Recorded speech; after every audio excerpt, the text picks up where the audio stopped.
am pagan, and I'm proud. I am pagan, gonna shout it loud. I am pagan, want the world to know that I follow the goddess 'cause she rocks my soul. Don't need your Bible. Hello my witches, and welcome back to my channel. Today's video is I'm gonna go over a couple witchcraft books that I have and a couple things that I have learned where to find information about witchcraft that's kind of helped me throughout the years.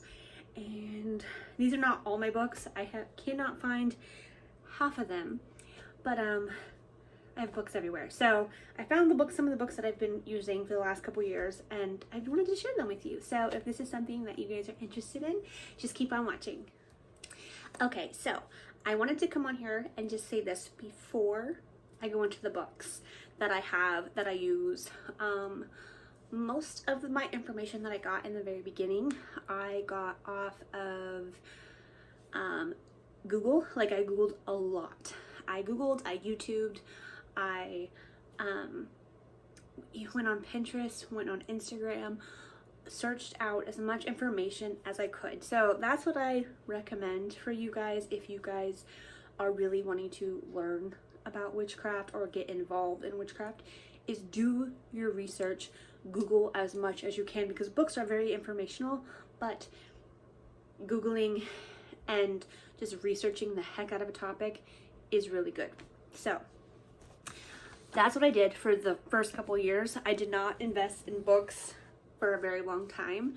The first book that I got, the very first one, Grimoire for the Greenwich. I'm really into green witchcraft, a lot of plant, herbal, magic. But I am an eclectic witch, so I don't do just green witchcraft. I don't just do, plant magic. I do a lot of different. I work actually a lot with candles and do a lot of fire candle magic. So, but I do love this book. If you are new to witchcraft and you are wanting to learn how to cast a circle, how to draw down the moon, how to close a circle, what tools you need in witchcraft, I highly recommend this book because it is laid out so perfectly.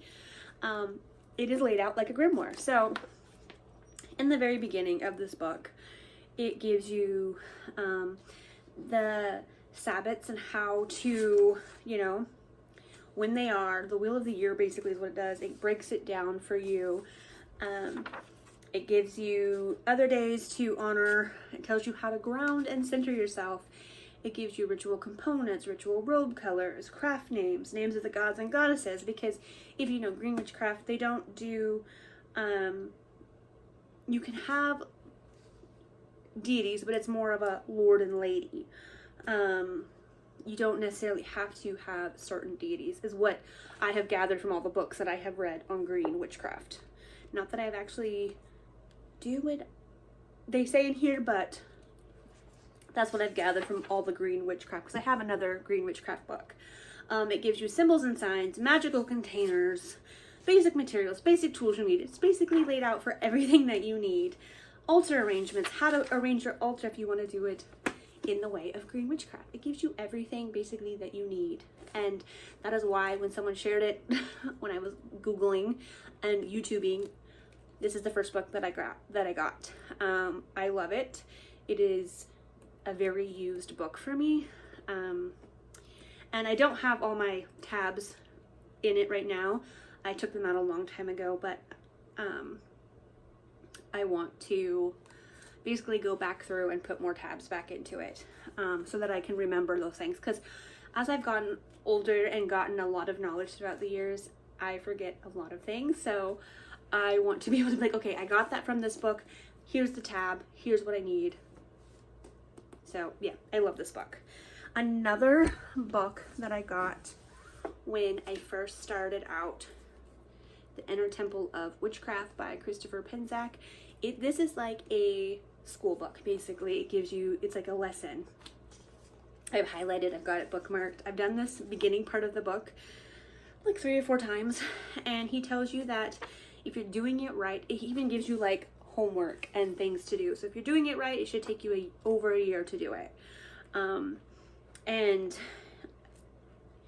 it's just really, really good. It's like all the basics. Gives you the stuff behind witchcraft and how to like the history. So like pagan Europe, it talks about in the very beginning. It talks about the Stone Age. It talks about it says digging for the roots. So it tells you how in history pagans and witchcraft and all that stuff started, and you know, it's all in here. So I highly recommend this book as well if you are wanting. He has many books. So he's got the inner, the outer, the shaman version of this book. There's so many, to be honest. I have no idea how many there are, but I love this book. So I want to finish it and like actually do it from start to finish, and I'm going to be making that a priority because since we're all in quarantine, why not do something that'll help better my craft? So I'm gonna start doing this again.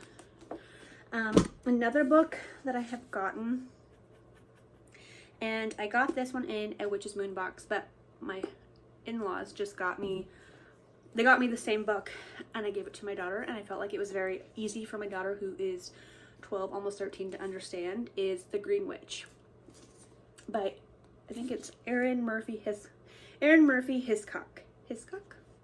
Anyway, I got this book, and I've had it, and it's bookmarked and everything. And then I just got this one from them too. It talks about self-care and how to do it, you know, magic ways.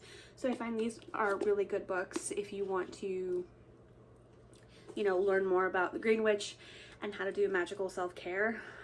Clearly in the names, but they're really, really good. So I highly recommend those ones as well. Another couple books that I got off Amazon when I very first was like trying to start out. So maybe my Greenwich wasn't the very first book. Maybe these two were. It's been so long, I don't remember. But I got a Witchcraft and Whimsy, and it's by the same person. It says Rose, how do you say that? And then the Pastel Spells. This one lays out basically what is witchcraft, how to start it, you know. It gives you a list of basically everything. When, if you want to do witchcraft, like by days, by, you know, the days of the week, the months, you know, like just different things that you can do. When, like the time of the day, when to cast a spell, if you follow that type of witchcraft, because I know a lot of people do, but then there's some people who don't. Like I don't follow doing a money spell on a certain day. Like for me, if I want to do a money spell, I have a money altar, so I pretty much do it every day, all day. So yeah, so these two books are really good. They're very basic, beginner, gives you a lot of information in the little thin books, and they're easy to understand, they're easy to read. My daughter's read them, and this is like her bookmark. So they're, and this one is just spells. This is all in this book is just all spells. So it's really easy to understand, and I do recommend these books. I got them on Amazon. I don't know if they're still on there, but I do recommend them. Another book that I got from my Witch's Moon box is the Egyptian Prosperity Magic book, and basically all this book is talking about is money spells, how the Egyptians did it, what to use, how to use it, basically anything and everything that you want to know about money spells that are done by the Egyptian way. I highly recommend this book. It is really good. Another bookmark me and my daughter have been using. But yeah, it's so good. So I highly recommend this one as well. This book I just recently got from my Witch's Moon box, and the day that I got it, like when I opened it, like 2 days before that, I was going to finally buy it. And it's this book, my Encyclopedia of Magical Herbs. I keep this on my altar for what I want to use, you know, for my my spells. My altar's right here, if you're wondering. It helps me understand just more about plants and their, you know, what magical properties they have. So here, for example, this one, you can see it got a folk name, a gender, a planet, an element, powers, magical uses. A lot of them will tell you if they're poisonous or if they're not. So some of them tell you what deities they work well with. It's just a really good overall book if you are, like for me, I do a lot of, like I said, green magic. So when I'm working with plants, I really look into this book a lot, and it's been really helpful since I got it. So I have been loving this. I keep it on my altar in a little book stand, so I have it. So I love it. Now the last two books I have gotten, one I just got the other day, and I've been reading all day, and the first one is this one. So The Holy Wild. Absolutely fucking love it. I have recommended it so many times on Instagram. If you've watched me on Instagram, I love this book. It's so well written. It just, I don't know. She has a way with words and way with like, makes your mind just like, oh my God, I didn't think of that. It's like very thought provoking. And this is the new one by her that I just got like yesterday or the day before. And I have been trying to take the time to sit and read it. I don't want to lose my place, but, like normally for me, I don't ever really read an introduction or a prologue or all the other stuff, but these books that she writes, I've read them, and I just love the way that she writes her books and just the way she lays it out for you. It is not necessarily a spell book. It does have spells, but it's more, I don't know how to explain what it is. It's just a really good book so far. I've only in the very beginning of it, but I can tell you this book is going to be a very good book to have. So I do highly recommend both of these books. This one is more of a book on like crone and hag energy, and this one is just more informational. So love both of these books. I highly recommend both of them. Now I have a book here that I had gotten a while ago, and it's more of like a self-help book, I guess, if you will. It's made by Hay House, and it's called Rise, Sister Rise. I did not know Hay House was a Christian publishing place, but this is a really good book. It promotes sisterhood. I feel like in this time that we live in, a lot of us women tear each other down. And I feel like this helps with being very much a woman's woman, like having that sisterhood, and not just tearing other women down, but not tearing yourself down and rising to that potential that we all have. So I love it. I recommend it. If like a lot of people get weirded out by Hay House because it is a Christian place, but I don't mind that this book came from there, and I find it very interesting. So yeah, it's more of a love and light if you're not into love and light. But those are the books that I wanted to share with you. I have more. I cannot find them. I have books all over my house, and my daughter takes them every now and then too. So yeah, I hope that this was kind of a little bit of a good tidbit video for you on some books. I do recommend, though, if you are gonna get any of these books, just do your research. Just research information like crazy. That's what I do. I look into everything. Even though like a book says hey, do this, do that, I research that. I look into it. Books are very informative, and I love books, but I also love to do things in real life and kind of just figure it out my own way. So that's all I say is, if you read a book and you like something that's in it, just do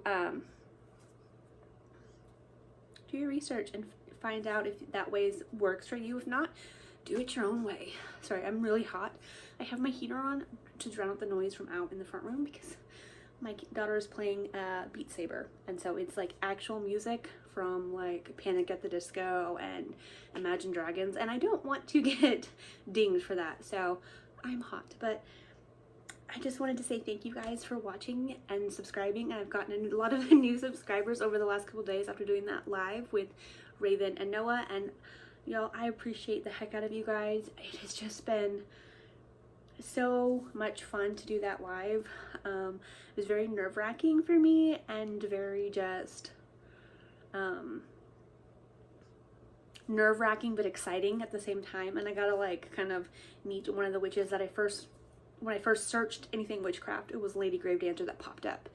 And it was really cool for me that I got to like be on a live and kind of chat with her a little bit, even though my brain shut off when she popped up. There's so many questions that I wish I could have asked her. I mean, I probably will again be able to chat with her, but it's been really cool. So I want to say thank you guys for subscribing and everything. So yeah, thank you. I love you all. Stay magical and blessed be.